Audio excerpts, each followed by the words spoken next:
صباح الخير. وحشتوني جدًا، جدًا، جدًا، جدًا، جدًا. بقى لي كتير أوي ما صوّرتش فيديوز، وكان بسبب أسباب شخصية أنا مرّيت بيها، وفي نفس الوقت كنت تعبانة شوية وحصل لي حاجة عندي بشكل شخصي في البيت، فكل ده أدّى إن أنا قعدت فترة كده حوالي 3 أسابيع ما انزّلش فيديوز. بس بجد مش عارفة أقول لكم إزاي أنتم وحشتوني بدرجة كبيرة أوي. وحشني التصوير، وحشني الcontent، وحشني المذاكرة، وحشني كل الحاجات اللي أنا باقدّمها لكم في الchannel بتاعتي. مبسوطة أوي إن في ناس لاحظت إن أنا مختفية وقالت لي: "يا ميورة أنتِ فين، ما بتصوّريش ليه؟" والكلام ده. كل الحاجات دي بجد فرّحتني حسّستني إن أنا I am noticeable. فبجد إن شاء الله هاحاول على قد ما أقدر إن أنا ما أقطعش تاني مهما حصل، ولإن في ناس كتيرة جدًا متوقّفة توقُّف كبير في تعلُّم اللغة الصينية على الchannel بتاعتي، وحاسة إن دي أمانة إن شاء الله ربنا يعني ي يقدّرني وإن أنا نعملها مع بعض ونضبّط كل حاجة مع بعض. هنعمل recap سريعة على اللي خدناه ال3 حلقات اللي فاتوا أو ال4 حلقات اللي فاتوا. أول حلقة بدأنا فيها في شرح اللغة الصينية هي عبارة عن اللغة الصينية بتتكوّن من إيه. قُلنا إن هي بتتكوّن من الconsonant والvowels، الحروف الساكنة والمتحركة. وقُلنا طبعًا اتأكدنا إن اللغة الصينية ما فيهاش حروف، ودي كانت من أكتر الحاجات المهمة اللي لازم نركّز عليها، إن هي كطبع لغة هي بتختلف عن لغات كتيرة تانية. فهي مش لغة عندها حروف زي العربي والإنجليش والفرنش والألماني. هي بتتكوّن من مقاطع، والمقاطع دي بنحطّها جنب بعض بشكلٍ ما، فبتساعدنا إن إحنا نتكلّم باللغة دي. والحرف أو المقطع جنب مقطع جنب مقطع يعمل جملة، وجملة جنب جملة جنب جملة تعمل فقرة، والفقرة تعمل عبارة، وهكذا. وبالتالي هو ده الكلام يعني. واتفقنا إن إحنا عشان نقسّم أو نسهّل على نَفْسنا المقاطع دي، أصوات المقاطع حوّلناها لحروف إنجليزية بنقدر إن إحنا ننطقها، وبالتالي عند النطق بنقدر نعبّر عن اللي إحنا عايزينه. فخدنا إن المقاطع أو الحروف دي في منها الساكن وفي منها المتحرك. عرفنا إزاي الساكن بيتحط في المقطع والمتحرك بيتحط فين. درسنا برضه إزاي نتكلم عن النغمات. نغمات بتيجي إزاي بالضبط، إيه أنواع النغمات، قوانين النغمات، شواذ النغمات. كل ده درسناه الحلقة اللي فاتت. لو أنت بتشوف الحلقة دي وما شُفتش الحلقات اللي أنا شرحتها قبل كده على اليوتيوب، أستأذنك تعمل pause، توقّف الحلقة دي، تشوف الحلقات اللي أنا شرحتها من أول ما عملت channel يوتيوب لحد دلوقتي، وبعد كده شوف الحلقة دي عشان كل حاجة تبقى متنظمة وباينة، وكل حاجة تبقى بجد واضحة. أستأذنكم إن إحنا نعمل pause ونقدر إن إحنا نشوف الحلقات دي، وبعد كده نشوف الحلقة اللي أنا باوريها لكم دي تاني. اللغة الصينية زي ما قُلت لكم يا جماعة هي يعني العقبة اللي إحنا ممكن نواجهها في تعلُّم اللغة الصينية هي صعوبتها زي ما البعض بيعتقد، ولكن هي يا جماعة سهلة جدًا، وإن شاء الله، إن شاء الله هتكون سهلة جدًا. صدقوني كل حاجة بسيطة، تمام؟ الدرس الأول في اللغة الصينية هنتعلم إزاي نلقي التحية، وهاسمّعكم صينيين بيتكلموا عند إلقاء التحية. وفي آخر الفيديو ده هاسيب لكم task هتقدروا إن أنتم تشوفوا الtask ده وتحلوه، وده هيثبت إن شاء الله إن أنتم اتعلمتوا الدرس، وإن شاء الله الدرس هيبقى سهل ومش هيبقى فيه أي مشاكل خالص. الدرس الأول اسمه ني هاو. ني هاو. ني هاو يعني هالو أو أهلًا باللغة الصينية.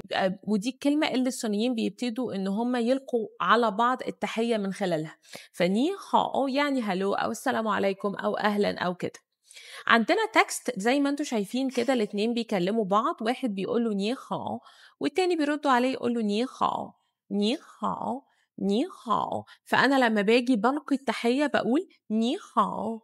التاني أو الشخص اللي أنا سواء حد صيني أو حد عربي حتى أنت بتتحاول إن أنت تتكلم معاه باللغة الصينية هيرد عليك بإلقاء التحية برضه ويقول لك ني هاو.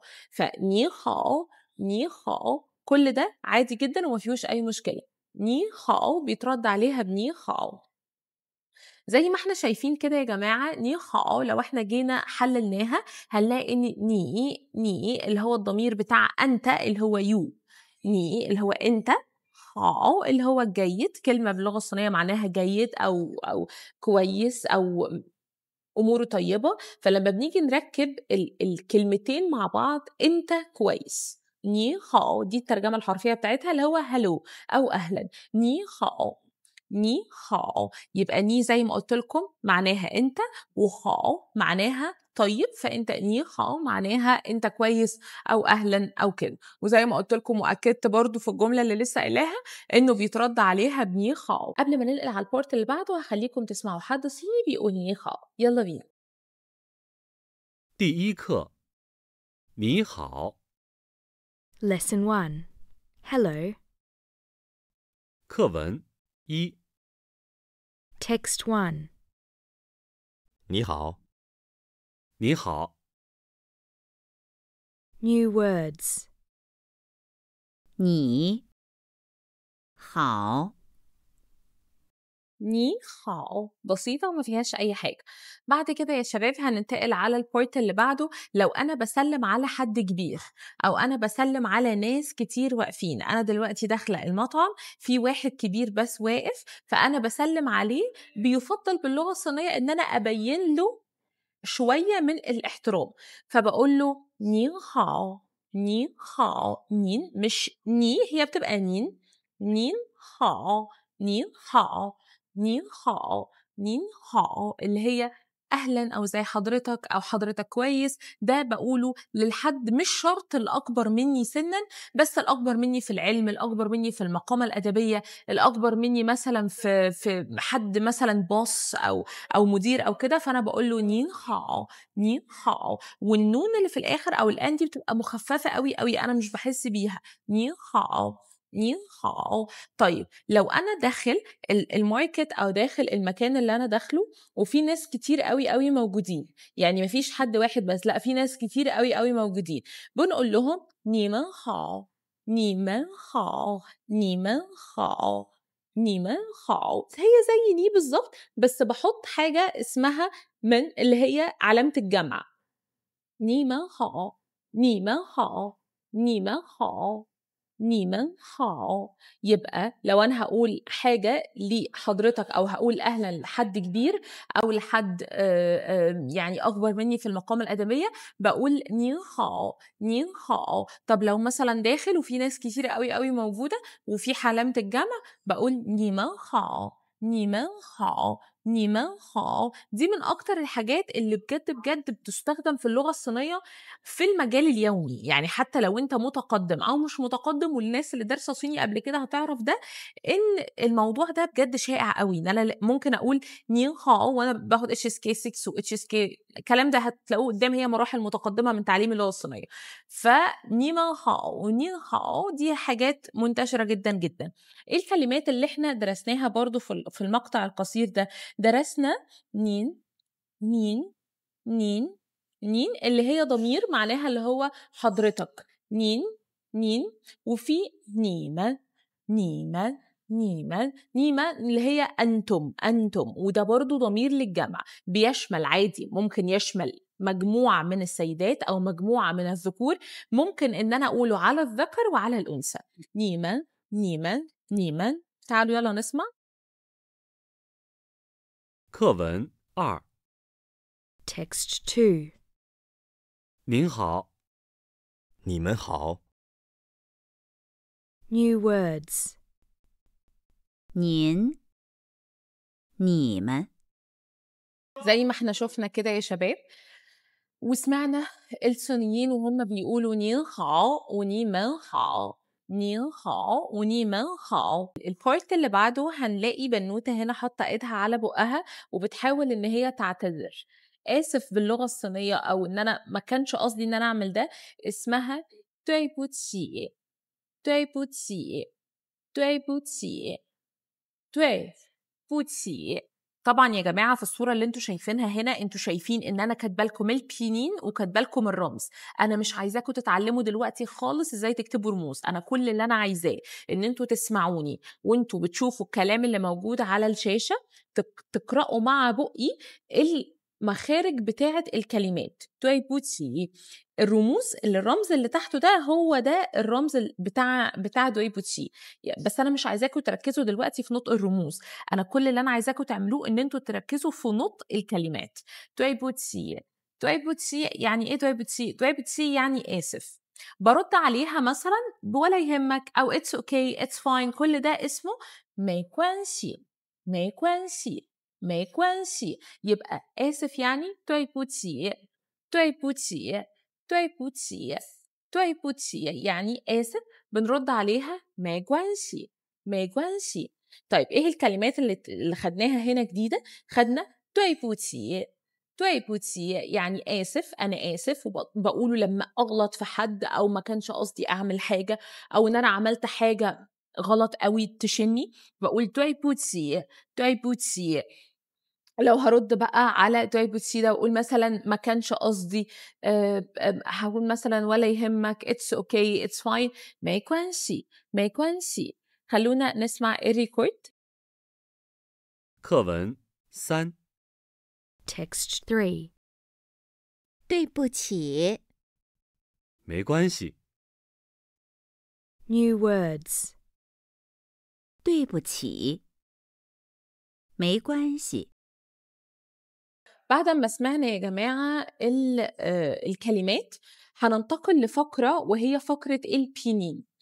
البينين زي ما قلت لكم وأنا شرحته في البارتس اللي قبل كده من حلقاتي، عبارة عن الانيشلز والفاينلز. الانيشلز هي جميع الحروف الساكنة، والفاينلز هي اللي أنا بنهي بيها المقطع الصيني. المقطع الصيني بيتكون من initials وبيتكون من finals. الانيشلز هي المقاطع الساكنة اللي بتتحط في أول الكلمة، والفاينلز هي المقاطع الصوتية المتحركة اللي بنهي بيها المقطع الصيني. طبعا ده درسناه. خلينا نقول في ناس كتير قوي بتقول هل يا ميار معقول تغير النغمات في اللغة الصينية بيؤدي لتغير المعنى؟ تعالوا نشوف. خلينا ناخد الانيشال ام مع الانيشال اي ونحطهم جنب بعض ونشوف الاربع نغمات هيدونا ايه. اول حاجه ما يعني mother او ام، ما. وبعد كده دي النغمه الاولى. بعد كده خدنا النغمه الثانيه اللي هي ما دي اسمها fibrous crops. يعني ايه؟ بتتحط في اخر الكلام كده مكان الما اللي هي بتاعت علامة استفهام. هتاخدوها قبل كده، هتاخدوها بعد كده في الحلقات التانية، بس هي معنى مختلف تماما. خلينا نشوف مع التالتة كده. مع يعني حصان او horse. طيب مع اللي هي اخر واحدة معناها to scold او to ان هو يقول كلام وحش قوي على حد، او ان هو يخلي حد احمق. عارف ان انا لما بشتم حد بقول له انت احمق، انت قبيح، انت كذا، هو ده بالظبط. فعندنا هنا الاربع نغمات باختلاف كل نغمه مع الام والاي ادولنا مقطع مختلف او ادولنا كلمه مختلفه. وده اكبر دليل على ان الكلمه في اللغه الصينيه بتختلف بشكل كبير باختلاف النغمه. وده اللي انا قلته لكم قبل كده يا جماعه في اللغه العربيه. يعني مثلا لو جبت كلمه جمل خليتها جمل، او جمله، او مثلا جمل او جمل. بصوا اختلاف التشكيل بيغير المعنى. النغمات هي ما يقابل بالظبط التشكيل في اللغه الصينيه. عشان كده بتعتبر اللغه الصينيه كلغه وكاللغه العربيه كلغه هم اصعب لغتين في العالم. وبجد في كميه ناس بتقول بشكل كبير قوي ان اللغه الصينيه صعبه. انا مش هقول لكم بس معايا والله هتبقى سهله ان شاء الله. هناخد التمرين ده. استاذنكم ان احنا هنعمل بوز، هاخد لكم سكرين شوت وهتسمعوا نطقي للمقاطع دي وتكرروا ورايا كتمرين بسيط كده على النغمات من الاولى والثانيه والثالثه والرابعه. 朗读下列音节，注意声调的不同。 Read the syllables aloud and pay attention to the tones. 啊啊啊啊哦哦哦哦呃饿一以以意乌无五物鱼鱼雨玉بعد ما خلصنا التمرين اللي فات يا شباب، عايزة أقول لكم إن هنا بيقول لنا على في بعض الكلمات في اللغة الصينية حبينا إن احنا نبدأ إن أنا أوريه لكم. والكلمات دي هي عبارة عن الانيشلز وعن الفاينلز محطوطين جنب بعض، وببتدي إن أنا أقول لكم الكلمات دي بتتنطق إزاي ومعناها إيه. خلينا نشوف هنا أول كلمة ماو ماو ماو. ماو اللي هي القطة، ماو قطة. عندنا يو يو يو اللي هي الفش أو السمكة. كل دي كلمات فعلا، أنا مش عايزاكم تركزوا في الرموز، أنا عايزاكم تركزوا في نطق الكلمات اللي أنا بقولها. عندنا ديا ديا ديا يعني الأخت الكبيرة، ديا ديا. عندنا R اللي هو رقم 2 R.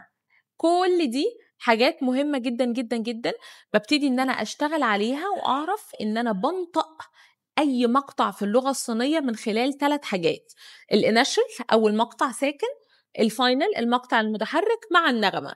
ظبطت ال3 دول هتتكلم المقطع صح. فبالتالي عند تكرار مقطع مع مقطع مع مقطع هتلاقي صوتك طالع بشكل نغمي، فهتلاقي الصينيين how can I say that؟ هتلاقي صوتك في اللغة الصينية مستصاغ. البارت اللي بعده زي ما قلت لكم هو عبارة عن شوية كلمات هنبتدي ان احنا نقرأها مع بعض كتمرين لينا كده على نطق المقاطع الساكنة والمقاطع المتحركة مع النغمات. أول واحدة ي و ي R بي ماو ضاو خوا鸡七鞋雪。看图片，朗读下列单音节词语。 Look at the pictures and read the monosyllabic words aloud. 一五鱼耳比猫岛花鸡七鞋雪 برضو كلمات هنتمرن عليها، عايزاكم تسمعوا البنت الصينية هتقول ايه ونردد وراه. دي كلمات في اللغة الصينية، البنت هتنطق على حسب قواعد النغمات اللي درسناها في البارت الثالث والبارت الرابع. كافي، 可乐，烤鸭，火锅，地图，飞机，毛笔，耳机. فكل دي كلمات في اللغة الصينية بنشرحها وبنتكلم عليها، وهنسمعها دلوقتي من البنت الصينية وهنشوف هتقولها ازاي. 看图片，朗读下列双音节词语。 Look at the pictures and read the disyllabic words aloud. 咖啡可乐烤鸭火锅地图飞机毛笔耳机 بعد كده يا شباب هأكد أو هقفل الدرس ده بالكلمة أو قواعد النغمات اللي هأكد عليها واللي أكدت عليها already في الحلقة اللي فاتت، وهي عند إضمام أو عند وجود نغمتين تالتة وتالتة جنب بعض. قلت لكم إن النغمتين التالتة والتالتة جنب بعض، أول نغمة بتقول لي إن أنا النغمة الأولى في الكلمة الأولى بخليها تانية، وبعد كده النغمة اللي بعدها بخليها تالتة. يعني مثلا خلينا نشوف كده، ني خاو ني خاو ني خاو ني خاو. لما باجي هنا اشرح بقول ان ني هنا اهي قلبت نغمه تانية، وبعد كده خاو خاو اللي هي النغمه الثالثه، فهتبقى ني خاو ني خاو.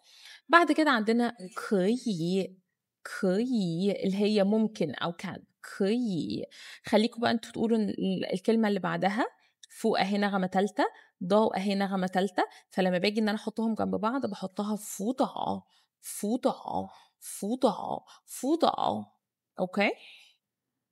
البوينت الاخير من الدرس الاول هو عباره عن كلمات هنبتدي ان احنا نعرفها، وبرضه هبتدي ان انا اتكلم بالتفصيل الممل عن ازاي جذور الرموز بتتكتب.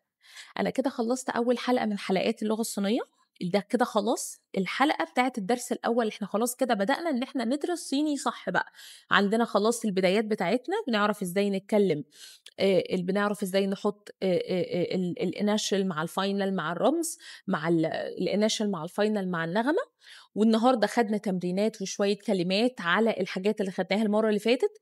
المره الجايه يا جماعه حلقه، لو انا بقول او بقيم الحلقه الجايه دي كمعيار كأهمية، هحط الأهمية بتاعة الحلقة الجاية دي 1,000,000/10. المرة الجاية يا جماعة احنا هنتعلم ازاي نكتب الرمز في أي لغة صينية، وهقول لكم جذور الرموز من البداية خالص. الجذر بتاعه هي الرمز ده احنا بنتعامل معاه كأنه نبات. جذر الرمز جاي أصلا من ايه في أي كلمة. لو الحلقة الجاية دي انتوا فهمتوها صح، اعتبروا نفسكم هتكتبوا الصيني بشكل مبسط وجميل ولذيذ، ومفيش حاجة هتبقى وحشة ومش هتنسوا ولا أي حاجة. استأذنكم المرة الجاية تيجوا معاكم وتتفرجوا وانتوا معاكم قلم وورقة، انتباه شديد، ما يكونش معاكم حد في الأوضة، تكونوا لوحدكم عارفين كويس قوي قوي قوي هنبدأ نعمل ايه وهنشتغل ازاي.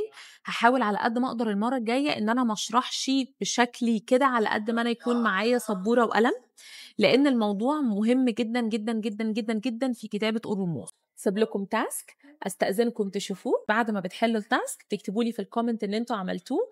مبسوطة جدا جدا جدا ان انا كنت معاكم النهاردة، واشوفكم المرة الجاية. ما تنسوش تعملوا لايك وسبسكرايب وتشاركوا الفيديو ده مع اصحابكم اللي مهتمين ان هم يدرسوا صيني او بيهتموا ان هم يسافروا الصين، برضه الموضوع هيبقى مهم قوي. وان شاء الله اشوفكم المرة الجاية. باي باي.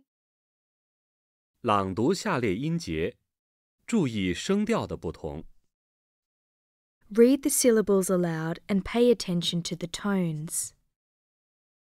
啊啊啊啊哦哦哦哦